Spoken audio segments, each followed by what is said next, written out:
key lap now for Esteban Ocon. Oh, he's well wide on the way into turn 8. That meant he had a lot of turning to do towards the exit, and hence you've got turning on the throttle and a load of fishtailing out towards the wall. Not neat, not tidy from Ocon. And it's a hideous amount of wheel spin on the exit as well. That's going to cost him on the run down towards the final chicane. This is messy from Ocon, and he needs to improve. He's a tenth slower than his teammate through the first sector, a tenth slower than his teammate through the second sector. It has not been a compliant lap. It's waiting to get on the power. Ocon, without the confidence at all, has to have upgraded that car. He gets up to 15th. He's given himself a fighting chance. So what about the Audis? What about Albon to try and improve? What about Alonso coming out of the final turn? Albon has gone across the line, and Albon gets the chance. Alonso goes to 18th position. Hulkenberg was going very quickly at 2/3 distance. Hulkenberg will believe that he can escape. Albon is done. He's through the first sector and he's nowhere near it. So Albon is 16th and is not going to improve. He's been in the bottom 6 on average so far this year. Hulkenberg trying to get through into the next part of qualifying. There's a lap to do just that. Now can Bortoleto do the same thing and knock out Esteban Ocon? Yeah, this is it now. It's Bortoleto v Ocon. One corner, deep inhale, and send it. What have you got, Gabby? Oh, bit of curb, lot of curb. Let's find out if it's enough for the former F2 champion across the line. Gabriel Bortoleto finds a time good enough for progression. That will be satisfying for Audi. Under pressure, not the easiest weekend for them, but they have made the next part of qualifying. Bottas ends up at the back of the field, and that is why. Massive lock-up, trying to push a little bit hard on that final lap. Yeah, that's a bigger moment for Stroll. Well, Stroll was able to gather it together and avoid the wall that his teammate hit, but he is still behind his teammate for a Grand Prix qualifying session.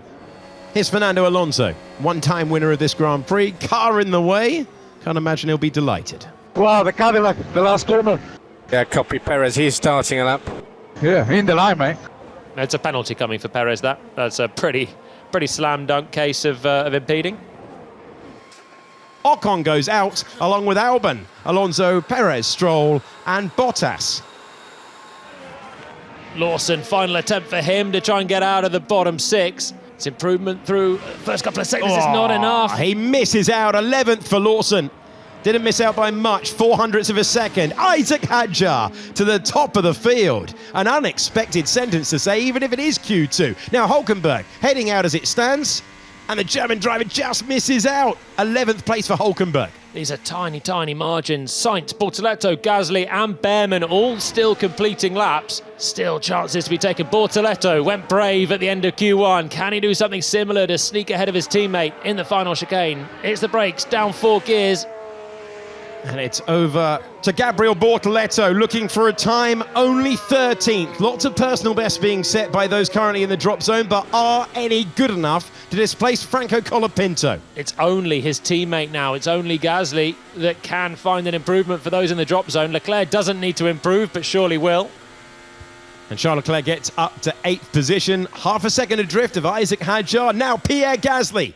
The final chicane is complete. The wall of champions is waved on by. The active arrow is open. Gasly versus Colapinto. And it's nowhere near in the end. Franco Colapinto, once again, will be the lead Alpine on the grid. He has reached Q3 at back-to-back Grand Prix.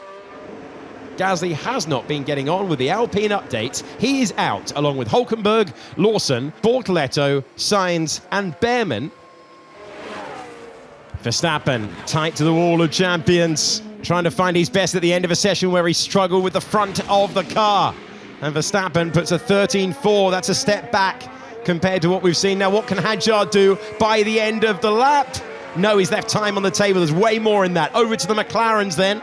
First of all, we will see Oscar Piastri with his blue crash helmet for the Canadian Grand Prix, comfortably ahead of both of the Red Bulls, but Norris has always been superb around this circuit. Does he go top? The answer is yes. Both Mercedes on flying laps now. That is a belter of a lap from Norris to put a 1/4 of a second between him and his teammate. The Mercedes are nowhere near this man's first sector. Lewis Hamilton misses out at the end by 1/10 of a second. The Mercedes will hope to claw it back. They were miles back on the Ferrari man's first sector. Russell's lap is not on it at all. Antonelli's a little better through the middle part of the lap, but they've got a lot of work to do as we pick them up. This is George Russell now heading towards the final turn, but He's missed a load in the middle of the lap. Charles Leclerc went into P4. Arvid Lindblad split the two Red Bulls. He's in P6. Russell doesn't even finish it. So to the championship leader by 18 points. Kimi Antonelli trying to make it 4 Grand Prix poles in a row, and he has the fastest final sector, but he is 4th. And it's Lando Norris versus Lewis Hamilton at the end of run 1.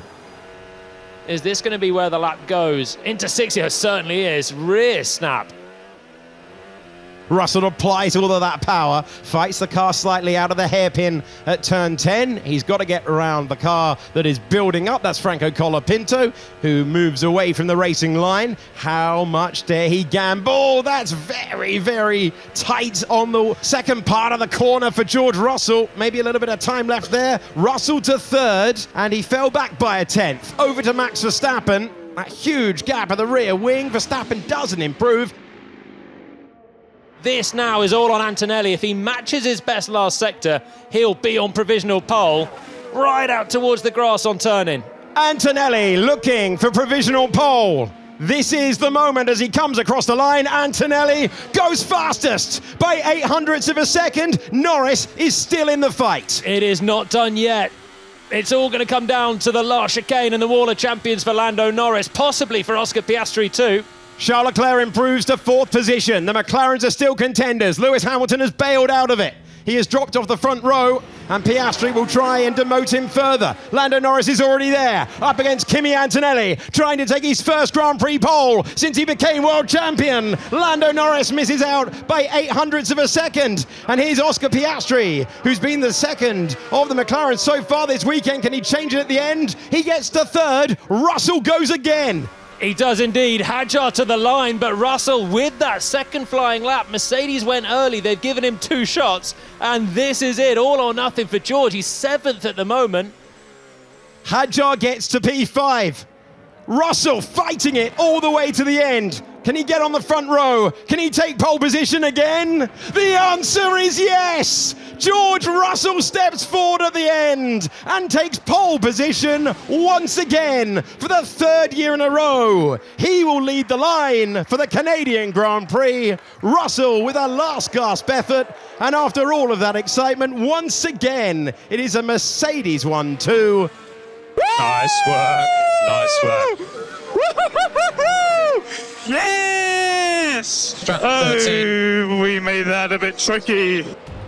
That euphoric feeling of putting together a push lap with the pressure on.